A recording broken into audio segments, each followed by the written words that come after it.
वर्तमान का दौर ऐसा है कि सोशल मीडिया पर बड़ी भीड़ है। अब लोगों का स्नेह है कि कुछ लोग सुनते हैं, कुछ लोग नहीं भी सुनते हैं, तो भी कोई बात नहीं है, क्योंकि विषय हैं, आंखें अच्छा देखना चाहती हैं, कथावाचक कैसा हो, सुंदर भी हो, पुरुष है तो भी सुंदर होना चाहिए, स्त्री है वो भी सुंदर होनी चाहिए कथावाचक। तो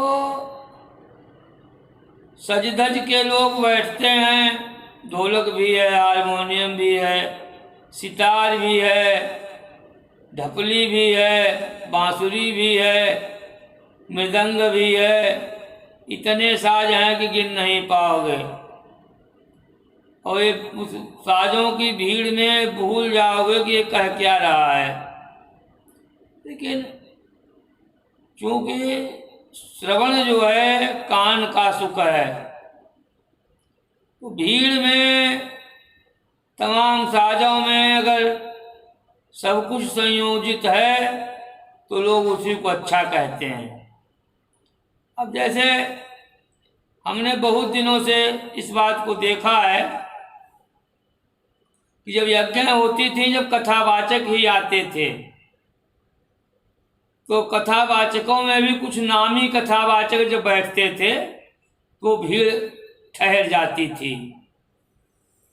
जैसे पंछी देवी थी, हमारे नाहिल जी के विदुर जी थे, और एक बंजरिया के प्रहलाद जी थे।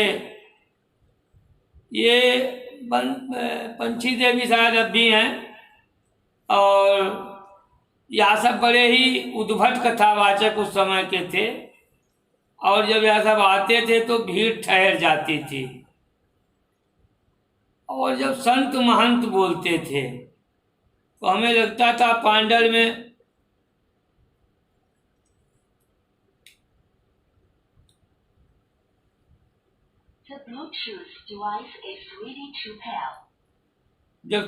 जब संत महंत बोलते थे तो पांडाल में गिने चुने ही लोग ठहरते थे उस समय, तब तक चले जाते थे लोग।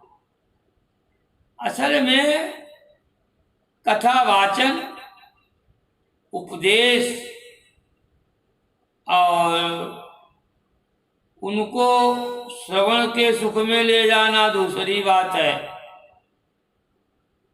थोड़ी देर सुन लिया, बड़ा अच्छा है, बहुत सुंदर है, कितना बढ़िया कहता है कथावाचक, कितनी अच्छी आवाज है, कितने अच्छे क्या नाम बजाने वाले हैं, सुंदरता भी है।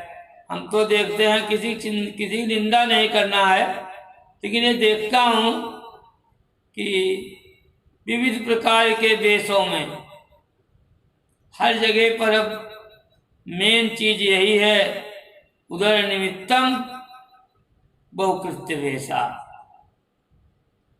मतलब तुलसीदास जी महाराज ने लिखा है कि नारी मुई गृह संपत्ति नासी, मूल मुलाय हूँ सन्यासी, और जे वरनाधम तेल कुमारा, सुपच किरात कोल कलवारा, और बैठी बरासन कहाई पुराना। तो बड़ा विचित्र स्थिति है। अब जो भी है उसी से गुजरना है। आप लोगों का कुछ भी स्नेह थोड़ा बहुत बना रहेगा, यही हमारे लिए बहुत है, क्योंकि अपार श्रोताओं से बढ़िया है कुछ श्रोता ही हों और भाई हमारा उत्साहवर्धन करते रहें। अब ये तो सब कहने की बातें हैं, बेल आइकन बटाओ, दाबो और सब्सक्राइब करो, ये तो सब बालोगों के लिए है जिनको कुछ पैसे की चाहत है। सब्सक्राइब चैनल हो जाएगा, प्रचार आने लगेगा, ये सब कुछ नहीं है। जो भगवान की इच्छा है वही काफ़ी है। कुछ लोग सब्सक्राइब कर देंगे तो भला, नहीं करेंगे तो भला। मैं तो 35 साल से कथा कह रहा हूँ, ऐसे ही कहता हूँ। भगवान की इच्छा से सब चलता रहेगा। कुछ लोग भी अगर जुड़ जाएंगे तो भी ठीक है, समझ गए।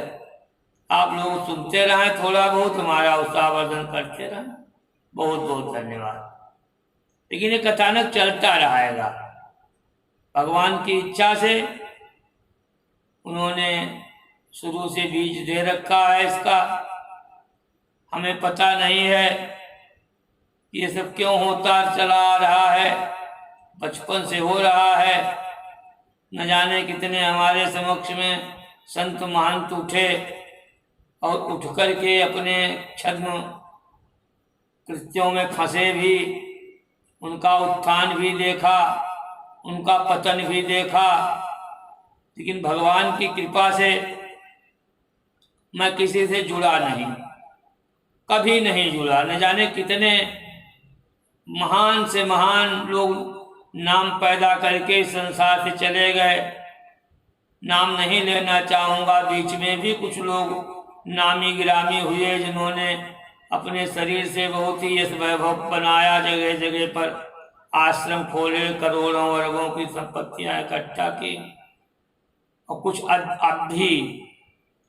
अब भी लोग ऐसे हैं जो निरंतर इसी कार्य में लगे रहते हैं। अच्छी बात है।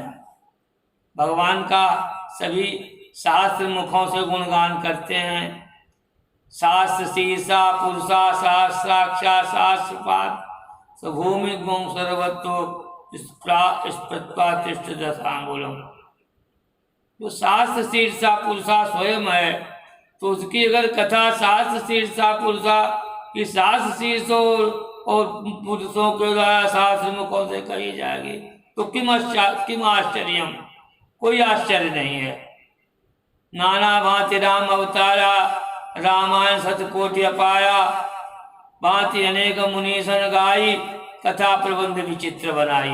लेकिन एक चीज है, वर्तमान में दशा है, गुरु सिख बधिर अंध का लेखा, एक न सुना एक नहीं देखा। हरई शिष्य धन शोक न हरई, सो गुरु घोर नरक मोह परई। तो ये सब बहुत विचित्र कथाएं हैं, कहाँ तक कहा जाए। इसीलिए मूल कथानक से जुड़ा रहता हूँ। किसी के लिए कुछ नहीं कहना है। सभी भैया महान हैं, सभी गुणवान हैं, सभी धनवान हों और सभी अपनी अपनी जीविका का पालन करें। इसी में सभी का कल्याण है। सर्वे भवन्तु सुखिनः, सर्वे सन्तु निरामया, सर्वे भद्राणि पश्यन्ति, मां कश्चित् दुःखभाग् भवेत्। प्रेम से आनंद कंद भगवान की जय हो।